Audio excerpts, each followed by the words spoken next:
자, 오늘 누가복음 오늘은 11장이죠. 좀 전에 기도에 대한 찬송을 불렀는데요. 11장은 이제 기도에 대해서 언급합니다. 우리는 누가복음 볼 때 이미 기도에 대해서 몇 번 언급을 했어요. 예수님께서 친히 기도하신 장면이 많이 나왔어요. 그렇죠? 다른 복음서에도 물론 있었지만 누가복음에 특히 주님이 기도하시는 장면이 종종 나오면서 예수님께서는 그분 자신이 하나님이심에도 불구하고 더욱더 아버지께 이제 모든 것들을 교제하고 또 이렇게 의논하고 간구하고 했던 것들을 보게 됩니다. 주님이 먼저 기도의 모범을 보이시니까 제자들도 이제 아는 거예요. 뭔가 기도가 중요한데 우리도 기도했으면 좋겠습니다 하고 여기서 1절에서 말하죠. 제자들이 기도를 가르쳐달라고 요청합니다. 자, 몇 절 읽어볼게요. 주께서 어떤 곳에서 기도하시는데 기도를 마치시니 제자들 중 한 사람이 주께 말하기를 주여 요한이 자기 제자들에게 가르쳐 준 것처럼 우리에게도 기도하는 것을 가르쳐 주소서라고 하니 그때 주께서 그들에게 말씀하시기를 너희는 기도할 때 이렇게 말하라. 하늘에 계신 우리 아버지의 이름이 거룩하게 되시옵고 아버지의 왕국이 임하시오며 아버지의 뜻이 하늘에서와 같이 땅에서도 이루어지이다. 날마다 우리에게 일용할 양식을 주시옵고 우리가 우리에게 빚진 모든 사람을 용서하오니 우리의 죄들도 용서하여 주시오며 우리를 시험에 들지 않게 하시옵고 악에서 구하여 주시옵소서라고 하니라 구하시니라. 자, 4절까지 봤는데요. 그러니까 예수님께서 기도하니까 제자들도 고무가 되는 거죠. 사실 예수님의 제자들에게 너희는 기도해라 이렇게 해라 직접적으로 막 강요한 게 아니잖아요. 물론 겟세마네에 가서는 너희들 기도하라라고 말씀하시기도 했지만은 주님께서 모든 면에서 항상 제자들에게 왜 기도 안 해? 책망하지 않았단 말입니다. 오히려 예수님이 모범을 보이셨잖아요. 그렇죠? 주님은 기도로 모범을 보이셨고 제자들은 우리도 기도해야겠어. 사실 기도는 모든 성도들이 항상 구약 때부터 해왔던 거거든요. 누구라도 기도를 해야 되는 건 알겠는데 또 침례 요한도 제자들에게 기도를 가르쳐 줬는데 왜 우리는 기도 못하지? 알려달라는 것입니다. 그래서요. 누군가를 가르칠 때 모범으로 가르치는 게 제일 좋습니다. 모범으로 가르치고 사람들의 마음이 열렸을 때 구체적으로 알려주는 거죠. 마음이 열리지도 않은데 처음부터 막 이렇게 하라 강요하면은 사실 효과도 없어요. 영적인 일 특히 그렇지 않습니까? 헌신하라고 아무리 설교하면 보여요. 마음이 열려야죠. 그런데 성도들의 모범 속에서 많은 성도들이 헌신된 모습을 보일 때 그렇구나. 우리가 고무돼가지고 더욱더 저도 그렇게 할래요 하는 거 아니겠습니까? 그럴 때 말씀이 들어가게 되면 확실하게 깨닫게 된다는 얘기죠. 그래서 기도에 대해서 주님께서 알려주십니다. 내용을 보니까 마태복음 6장에 나와 있는 것과 좀 비슷하죠. 거의 유사합니다. 그래서 주기도문이라 그러잖아요. 사실 주기도문은 로드스 프레이어 틀린 표현이죠. 로드스 프레이어 하면 주님의 기도, 주님이 기도했다는 얘기인데 주님은 이렇게 기도하지 않았어요. 주님은 기도 꽤 많이 하시는데 한번 보면은 좀 말이 안 되는 게 뭐냐면 다른 것보다도 특히 4절에서 우리의 죄들도 용서해 주시오며 예수님이 죄가 어디 있다고 용서해달라고 기도했겠어요. 이건 예수님이 기도한 게 아니라 제자들에게 가르치신 기도란 말입니다. 그래서 이제 주기도문이 아니라 제기도문이죠. 굳이 말하면. 근데 기도문 하는 것도 좀 안 맞아요. 주문 같잖아요. 제자들에게 가르치신 기도. 그래서 이 내용을 보게 되면 우리가 이제 두 가지로 볼 수 있는데 첫째는 교리적인 의미입니다. 교리적인 의미라는 것은 마태복음에도 나와 있지만 교리적으로 우리가 맞지 않는 게 있어요. 성경을 나누어 공부하라 그러지 않습니까? 성경 우리에게 교훈적으로 다 적용하더라도 교리적으로 안 맞는 것들이 종종 있어요. 이거는 십자가 이전의 유대인들의 기도입니다.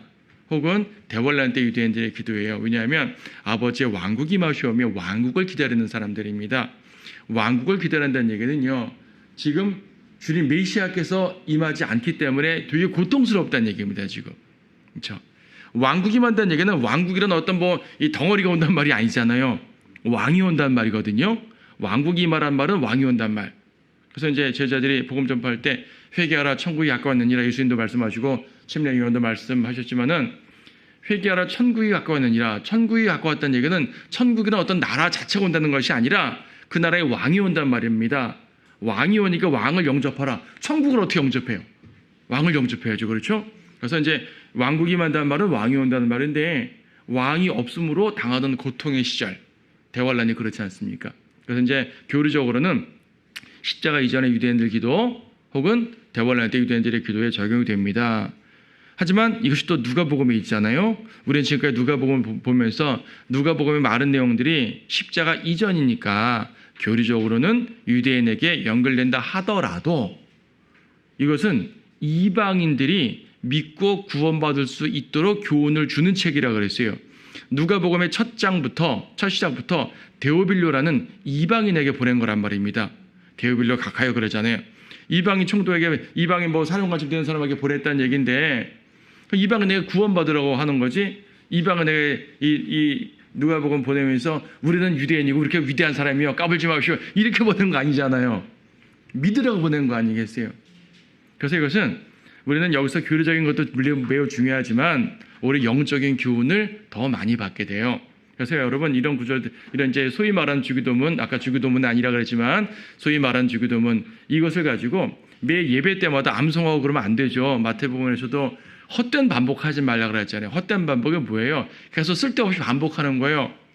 말도 안 되는 반복도 안 되지만 내용 자체는 말이 돼요. 하지만 그것도 계속 반복 자체가 의미 없게 반복하는 거죠. 누가 예배 끝날 때 주기도문하고 끝내라 그랬어요. 그런 거 없잖아요. 없죠. 그럼 말씀하신 거 이걸 영적으로 적용할 때 뭐죠? 교회에서 암송하라는 것이 아니라 주문으로 주어진 것이 아니란 말이에요. 사람들은 자꾸 주문으로 생각해요. 종교 행위니까, 종교니까, 기독교도 종교니까, 천주교, 불교에서 종교가 또 암송문이 있는 것처럼 이렇게 생각하는 거예요. 그래서 사실 중세 천주교 때부터 이렇게 이 기도문을 만들어서 한 거 아니겠습니까? 그런 거 아니라는 얘기예요. 다만 여기서 뭘 할 수 있냐면, 주님이 기도의 모범을 보이시고 기도의 원리를 가르치셨으니까 이걸 통해서 우리는 기도의 원리를 받을 수가 있는 거예요. 우리가 기도할 때에 이러한 원리로 기도한다는 얘기죠. 그러니까 주기도문이 굳이 유대인 환란 이런 거 몰라도 돼요. 모를 수도 있어요. 알면 좋지만 모를 수도 있어요. 하지만 억지로 암송할 것이 아니라 여기에 나와 있는 기도의 모범을 살려서 내 말로, 나의 언어로 기도하라는 얘기죠. 자, 그럼 뭐죠? 아까 왕국 임하시라는 얘기는 아까 설명드렸어요. 임하는 왕국은 천인왕국을 말해요. 메시아 왕국이에요. 눈에 보이게 임하잖아요. 하나님 나라, 영적인 나라는요, 눈에 보이게 임하지 않고요, 우리가 믿는 순간 그 안에 속 들어가는 거예요. 그래서 주님께서도 누가복음 17장 21절에서는 하나님 나라가 여기 있다 저기 있다 말하지 말라고 우리 안에 있다고 말씀하시는 거거든요. 요한복음에서는 거듭나면 하나님의 나라에 들어간다 그랬죠. 영적인 나라는 우리가 들어가는 거예요. 하지만 눈에 보이게 탁 임하는 나라는 메시아 왕국이죠. 아까 말했죠. 왕국 자체가 임하는 것이 아니라 왕께서 임하시게 되면 그 왕국이 설정되는 거니까. 그래서 왕국이 임하시오는 당연히 메시아 왕국을 말해요. 그럼에도 불구하고 영적인 적용을 할 수 있는데 뭐냐면, 하늘에 계신 우리 아버지, 우린 기도할 때 아버지가 간구하잖아요. 아버지의 이름이 거룩하게 되시옵고, 기도할 때 급해가지고 내 간구만 막 하고 끝나면 안 된다는 얘기예요. 아버지께 영광을 돌려야죠. 물론 여러분, 이제 대표 기도하거나 이렇게 할 때 기도가 어떤 이 외형적 공식은 아니지만 기본적인 틀이 있잖아요. 그래서 우리가 하나님께 영광을 돌리고 찬양을 하고 이제 감사하고 간구하고 이런 것들이 있어요. 하지만 여러분 개인 기도할 때 이런 틀을 꼭 맞춰라는 말은 아니거든요. 여러분 위기에 처했는데 아버지 하나님이 영광을 받으시오부터 시작해서 주르르 읊지 않아요. 급할 때는 주여 도와주십시오 하죠. 베드로가 물에 빠질 때 존귀하신 예수 그리스도에 안 됐잖아요. 나를 도우소서 그랬죠. 구해주시는 거예요. 이렇게 형식의 얽매이란 말이 아니라 우리의 기도가 기본적으로 아버지의 영광에 맞춰져야 된단 말이에요. 굳이 기도의 형식을 말하는 게 아니고, 사실상 우리가 대표 기도 같은 거 할 때는 온 성도들 대표해서 공식적 기도니까 어느 정도 갖춰서 하지만 이것도 교리에 꼭 있는 건 사실 아니에요. 아니죠. 가장 잘하는 기도는 하나님의 뜻에 맞춰서 진솔하게 기도하는 거죠. 그렇죠? 그래서 여러분 개인 기도할 때는 형식이 중요하지 않아요. 다만 나의 기도가 어디에 근거를 하고 있는 것인가, 어디에 중점을 두고 있는 것인가, 그리스도의 보혈에 근거를 해야 되는 것이고 하나님의 영광에 초점 맞춰줘야 되는 거죠. 간구하는 것도 급해서 내 필요를 주님께 구하는 것 자체가 잘못된 것이 아니지만 이 필요가 충족되었을 때 너는 궁극적으로 어떻게 되는 거니? 주님 물으시면 저는 이 필요가 충족되면 했어요. 기분 좋아요. 즐거워요. 저는 잘 되고 성공하기 원해요. 가 아니라 이 필요가 충족되면 저는 이것으로 말미암아 주님께 영광을 돌리기 원합니다. 저는 이러이러한 어려움이 있는데 이런 것들을 이루어 주심으로써 주님 영광 받아 주시옵소서. 하나님의 자녀가 고통받습니다. 세상 사람들이 우리를 비웃습니다. 주님께서 주님의 살아계심을 역사해 주시사 주님의 이름이 온 땅 높아지게 하옵소서.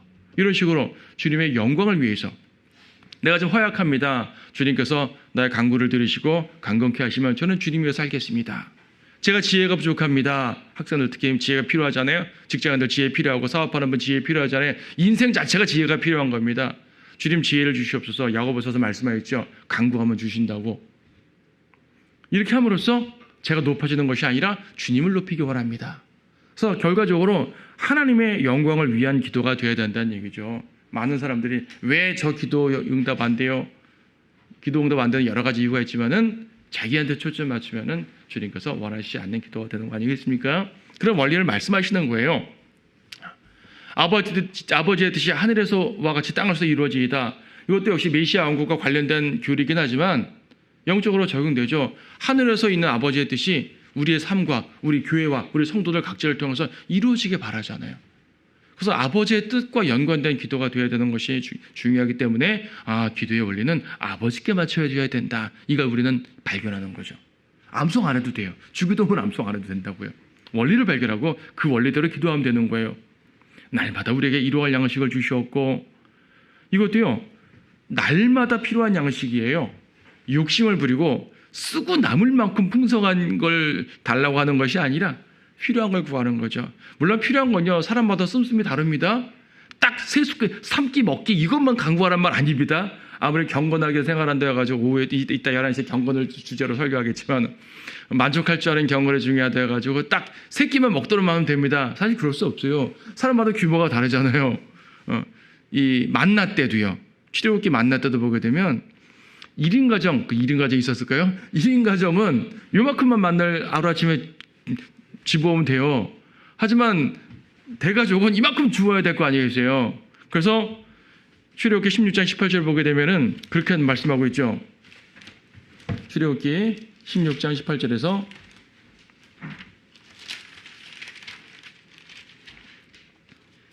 그들이 오멜로 되어보니 많이 거둔 자도 남은 것이 없고 적게 거둔 자도 부족함이 없이 그들 각 사람이 자기의 식량에 따라 거두니라.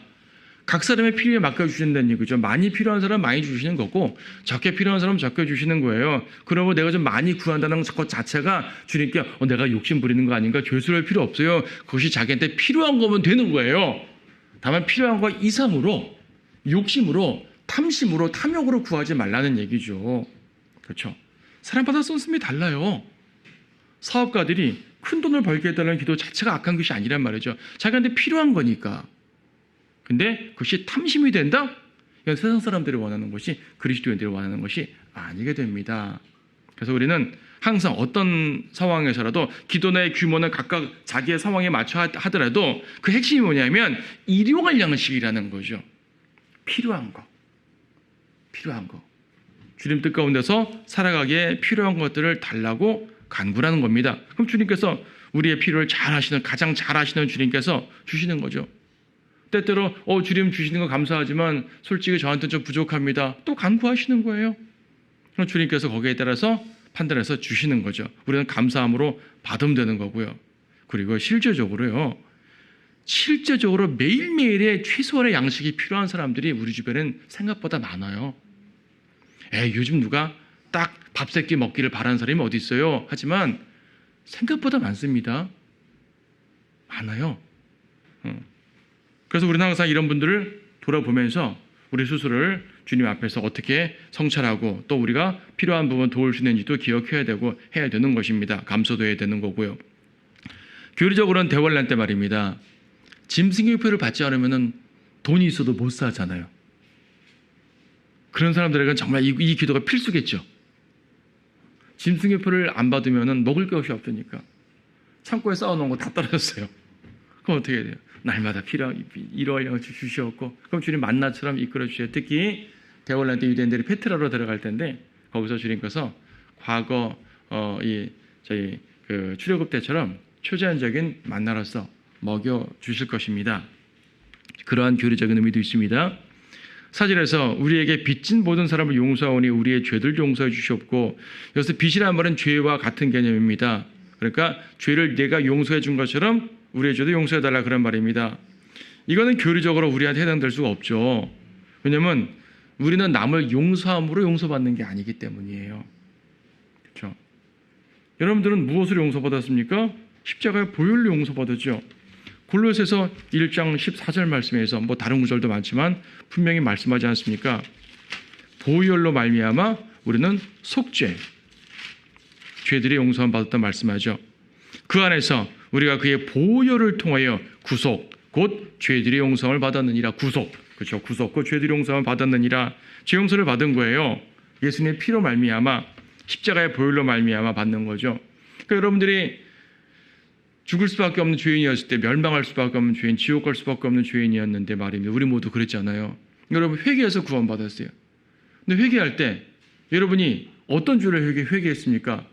어릴 때 구원받은 사람은 지은 게 별로 없어도 회개가 쉬웠을까요? 나이 많이 드셔서 구원받은 사람은 지은 죄가 많아서 일일이 다 기억하면서 회개할까요? 얼마나 많은 걸 회개해야지 구원받죠? 그리고 회개하는 것도 하나님께 자백하는 것도 있지만은 내가 누구한테 잘못한 것도 있을 거 아니에요. 일일이 가가지고 다 사과하고 또 나한테 잘못한 사람 다 용서하고 그래야 주님 용서하신다면 세상에 누가 구원받겠습니까? 그렇죠. 아무도 구원 못 받아요. 다 회개한 줄 알았는데 나중에 보니까 그거 죄 회개 안 했네요. 또 회개하고. 그런 거 아니잖아요. 뭡니까? 내가 죄를 진 것을 기억해 보니 나는 죄인이구나. 내가 죄인이라는 그 상태 자체를 회개하는 거예요. 그러면 주님께서 나의 모든, 내가 기억하든 못하든 나의 모든 죄들을 주님께서 십자가로 가져가셔가지고 주님의 대속으로서 나의 죄를 다 제거하시잖아요. 즉 나는 예수님 십자가를 의지하면서 용서받은 것이지 다른 사람을 용서해서 용서받은 것은 아니죠. 그렇죠? 그래서 구원에 이르는 용서는 다른 사람 용서할 필요가 없어요. 그거는 별도 용서해야 되는데 그것이 구원의 조건은 아니라고요. 하지만요, 구원의 용서 말고요. 구원의 용서 말고 우리 일상 중에서 짓는 죄들을 주님께 자백하면서 용서받는데 내가 조금 전에 누군가를 막 저주 퍼붓고 용서하지 않았지만 주 용서하소서. 그러면 야, 넌 용서 안 했잖아 하고 징계를 줄 수 있단 말입니다. 그렇죠. 그래서 구원에 대한 용서는요, 다른 사람을 용서하고 관계없어요. 오직 십자가의 피를 믿으면 누구나 용서받고 누구나 구원받는 거예요. 하지만 일상생활에서 용서에 대해서는 우리가 이런 조건도 기억해야 되는 거예요. 특히 그렇죠. 다른 사람을 용서하지 않고 용서만 구하는 것도 그것도 옳지 않죠. 그래서 이 교리적으로는 십자가의 보혈로 용서를 받는 것이지만은 영적으로 봐서 뭐냐면 우리가 용서를 받았기 때문에 용서하는 거예요. 그렇죠. 마태복음에서 주님 비유를 말씀해 주셨습니다. 1만 달란트 빚진 사람이 내가 1만 달란트 용서를 받았단 말이에요, 이미. 근데 100다니론 빚진 자를 용서하지 않으면 안 된다는 얘기죠. 용서를 했다는, 용서받았다는 근거에서 용서하라고 주님 말씀하시는 거예요. 그 말은 우리에게도 용서를 받았다는 근거에서 용서하라. 만약 우리가 주님께 1만 달란트의 빚을 용서받고 구원을 받았는데 누군가를 용서하지 않잖아요. 그렇다고 우리가 용서가 취소되진 않죠. 대신 우리의 삶 속에서 주님의 징계에 대해서, 그러니까 징계가 임하게 되는 겁니다. 주님의 징계를 내릴 때 주님 잘못했습니다, 용서해 주시면 징계가 취소될 수도 있습니다. 여러분, 징계라는 것은요, 우리가 죄를 짓고 자백하면 주님이 징계를 내리지 않는다고 말씀하셨어요. 그렇죠? 요한 1서 1장 9절에서 자백하면 용서하신다고 했어요. 그렇죠? 자백하면 징계 안 받는 거예요. 원리적으로는. 그런데 징계가 임한 다음엔 자백해도 소용없죠. 이미 받긴 받아야 되는 거예요. 그래서 주님께서는 때또 다윗 때처럼 우리가 자백하고 하나님과 관계는 회복되었지만 필요에 따라서 내가 행한 죄에 대한 결과를 받게 함으로써요, 더욱더 깨닫게 하시고 성찰케 하실 수 있어요. 구원과 관계없죠. 용서하신 걸 취소하고 지옥 보내, 이건 아니란 말입니다. 지옥의 용서 말고요, 우리 일상생활에서의 징계로부터의 용서의 개념을 말할 때는 이것도 포함되는 거예요. 나는 분명 널 용서했는데 넌 왜 너의 형제를 용서하지 않느냐? 주님 징계하신단 말이죠. 왜? 그 자체가 죄니까. 주님께서는 분명히 말씀하시는 게 어디예요? 에베소서 4장 32절 말씀 보세요.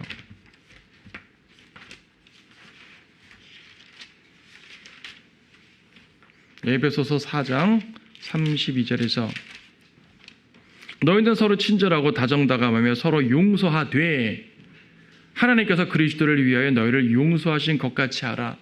주님께서 용서하셨기 때문에 용서하는 거예요. 우리는 주님 용서하지 않았는데 오케이 네가 용서하는 걸 봐서 내가 널 용서하든지 말든지 할 게가 아니라 주님이 무한한 이 보혈의 능력으로 용서하셨단 말입니다.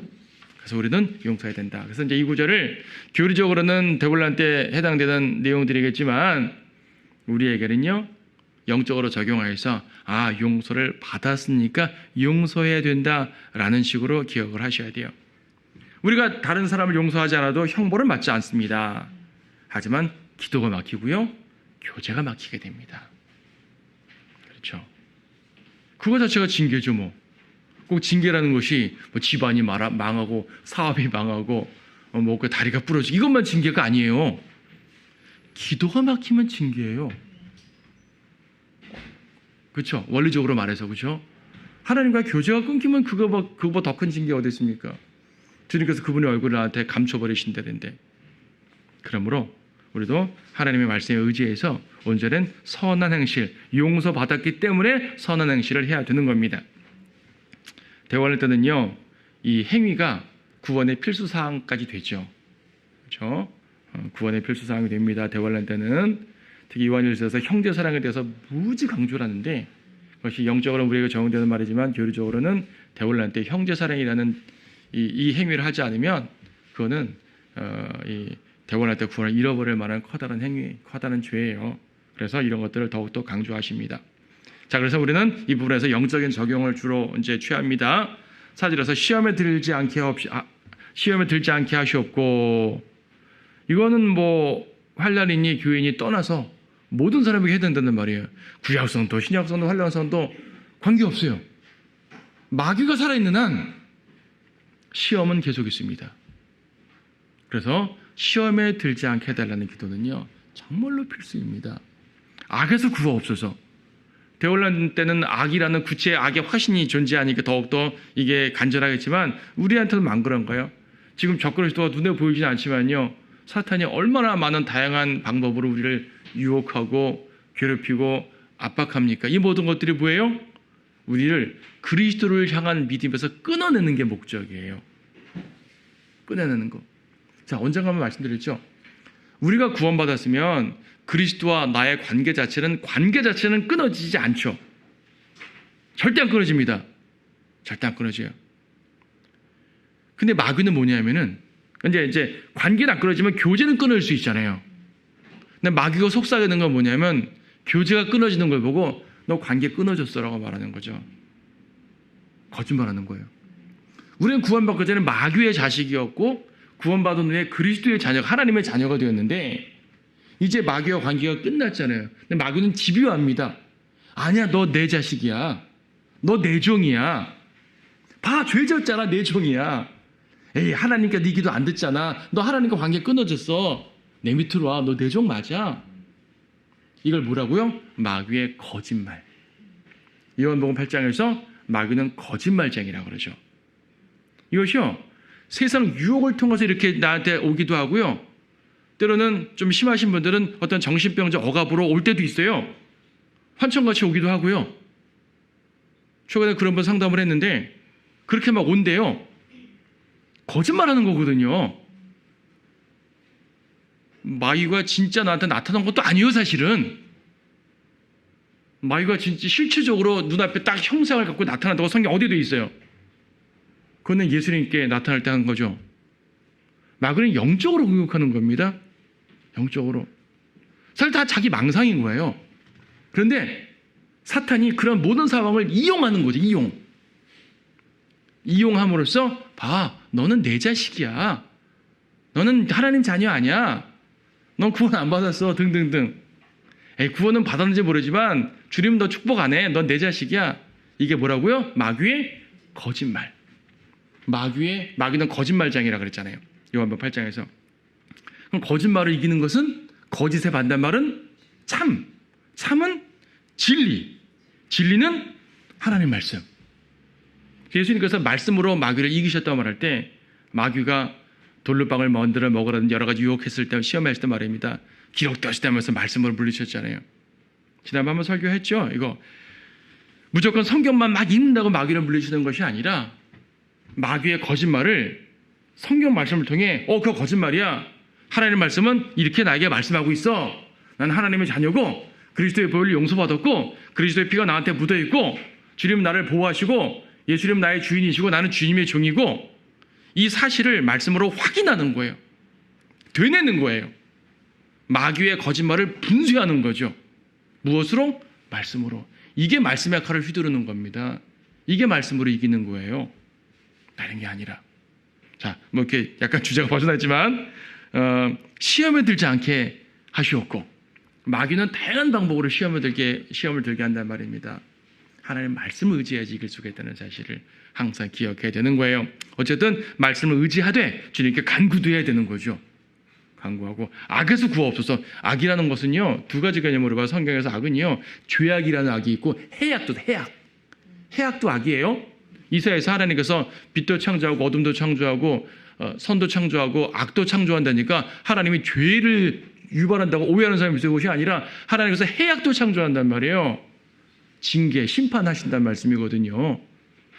그러니까 우리가 악에서 구해달라는 말은요 우리가 죄짓지 않도록 보호해달라는 말이기도 하고 동시에 나에게 어떤 해악이 임하지 않도록 보호해달라는 말이기도 하는 거예요.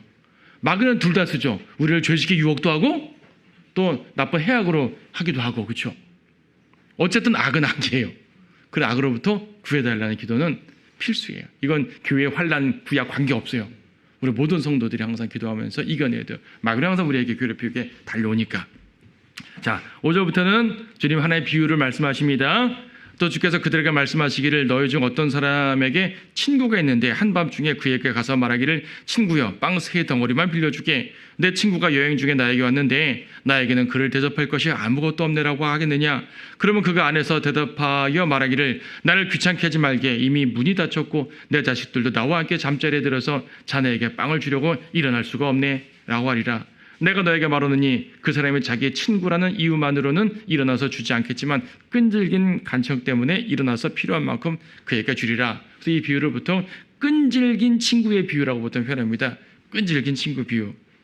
아주 한밤중에 와가지고 빵 3덩어리를 달래요. 잠들었고 다 피곤하고 다 했는데 여러분 지금도 이러면 무례한 거잖아요.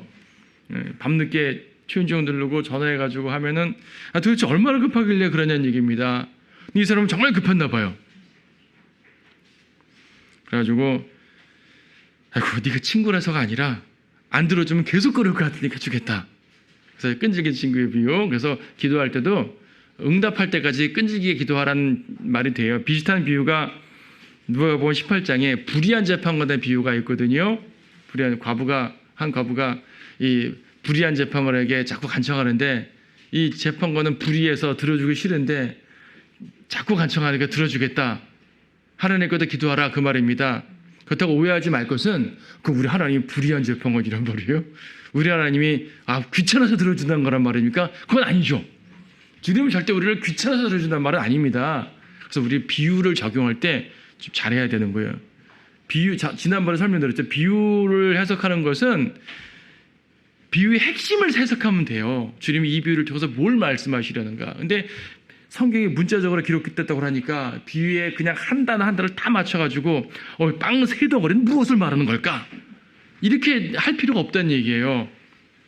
끈질게 간청해서 들어준다. 그럼 하나님이 귀찮아서 들어준다는 얘기네. 우리 하나님은 귀찮게 하십시다. 이렇게 설교하는 분도 있어요. 무슨 하나님을 귀찮게 해요. 하나님은 다 아시는데 분명히 빌립보서에서 우리 알려지게만 하면 주님께서 알아서 해주신다고 말씀하셨잖아요. 여기서 말하는 것은요. 간절하면 응답을 받을 때까지 포기하지 말라는 얘기예요. 응답을 받을 때까지. 이어지는 말씀도 있지 않습니까? 구하라, 찾으라, 두드리라.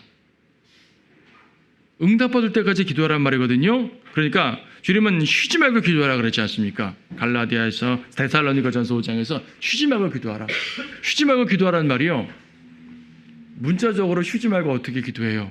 밥도 먹어야 되고 걸어도 가야 되고 일도 해야 되고 그럼 다 기도하면서 뭐 걸어가면서 기도하고 숨 쉬지도 않고 잠도 안 자고 기도하고 그런 말 아니지 않습니까? 쉬지 말고 기도하는 말은요. 포기하지 말고 끝까지 끈질기게 기도하라는 말이에요. 언제까지? 응답받을 때까지. 이걸 또 은사주의자들이 오해해가지고 그래 응답 받을 때까지 소나무 뿌리를 뽑자 이거죠. 산에 올라가서 소나무 붙들고 소나무 뽑힐 때까지 하나님 이기나 제가 이기나 봅시다. 자기가 무슨 야곱이나 된 모양. 야곱에겐 주님이 특별한 이유로 져주신 것이 야곱보다 힘이 약해지신 게 아니잖아요. 그렇죠? 그래서 어릴 때 제 친구가 소나무 뽑는다니까 묘목을 붙들고 기도했어요. 저건 뽑을 수 있을 것 같아. 저건 못 뽑을 것 같고. 그런 게 아니잖아요. 자, 응답할 때까지 기도한다는 얘기 뭐냐면 하나님의 뜻을 깨닫는 때까지란 말입니다. 하나님의 응답에는 노도 있다는 사실을 알아야 돼요. 그렇잖아요. 노도 응답입니다. 응답할 때까지란 말이 내가 원하는 응답할 때까지란 말이 아니라 주님의 뜻에 따른 응답을 내가 확인할 때까지란 말이죠. 사도 바울도 고린도후서 12장에서 육체에 가시가 있어 사탄의 가시가 있기 때문에 이걸 제거해달라고 3번이나 기도했잖아요. 사도 바울이 3번 기도했다는 얘기는 아침밥 먹을 때 1번, 점심 먹을 때 1번 이런 말이 아니잖아요. 아마 금식을 동반한 깊은 기도였을 것입니다. 누구라도 기도할 때는요. 내가 원하는 그 바를 이루기 위해서 기도하겠죠. 응답되지 않으면 주님 그거 계속 이루어 주십시오 기도하겠죠. 하지만 내가 기도를 하면 할수록 올바른 기도, 주님의 뜻을 구하면서 기도하게 되면 내 기도, 내 구체적 기도의 내용 자체보다도 하나님의 뜻에 좀 더 초점이 맞춰지게 되고요. 하나님과 가까이 가게 되는 거예요. 처음에는 내 뜻에 초점 맞춰서 기도를 했습니다. 내 간구의 내용 자체. 하지만 기도가 깊어질수록 주님과의 교제가 깊어지는 거예요. 주님의 뜻을 더욱더 깨닫게 되는 거죠. 그러면 이것이 예수의 응답인지 노루 응답인지 깨닫게 되는 거죠. 그러면 사도 바울처럼 그래요. 주님께서는 거절하시는데 그것 자체가 주님의 뜻이면 순종하겠습니다. 내 은혜가 내게 충분하도다. 이것으로 오히려 주님께 영광 돌릴 수 있는 부분이고 더욱더 주님을 증거할 수 있는 것이고 더욱더 면류관 받을 수 있는 길이고 더욱더 하나님의 자녀로서 일을 행할 수 있는 길이라면 좋습니다. 제가 감수하면서 다만 주님께서는 이러한 고통 중에서도 저와 동행하시고 인도해 주시고 증거를 나타내 주시옵소서 하고 주님 손 붙들고 가면 되는 겁니다. 하지만 어쨌든 응답 받았잖아요. 꾸준하게 기도해서 응답 받으라는 얘기예요. 응답받지 못하게 되면 이것이 예스인지 노인지도 모르고 지나가잖아요. 주님 응답하지 않았나? 주님 내 기도 듣지 않나? 곤란하죠. 적어도 주님 내 기도를 들으시는 분이고 인도하시는 분이다. 확인을 해야지 그분과 함께 동행할 거 아니겠어요. 주님과 기도하는 것은요. 주님과 동행할 때 내 곁에 계시다는 것, 내 안에 계시다는 것을 수시로 확인하는 길입니다. 몰라서 확인하라는 말이 아니에요. 의심 갖기 때문에 확인하라는 말 아니에요. 의심은 안 해요 이미. 하지만 나의 모든 삶 속에서 주님의 살아가심을 증거하는 거죠. 내 속에서 또 다른 사람 앞에서. 그럼으로써 주님께 영광을 돌리는 것. 이게 또한 기도의 유익입니다. 그래서 구하라, 찾으라, 두드리라. 응답받기 위한 가장 큰 조건이 뭐냐면 구하는 거예요. 구하지도 않고 어떻게 응답을 받아요? 그렇죠? 구해야 됩니다. 너희가 악하다 할지라도 악한 아비라도 자녀에게 빵을 달라는데 돌을 주거나 생선을 달라는데 뱀을 주거나 달걀을 달라는데 전갈을 주거나 이러지 않는다는 말이에요. 아주 악한 사람이 가끔 있긴 하죠. 요즘에 보면은 일반적인 경우를 말씀하시는 거니까. 너희가 악하다 할지라도 인간 악합니다. 악하다 할지라도 13절 너희가 악하다 할지라도 너희 자녀에게 좋은 선물을 줄 줄 알거든 하물며 하늘에 계신 너희 아버지께서는 무슨 말이에요?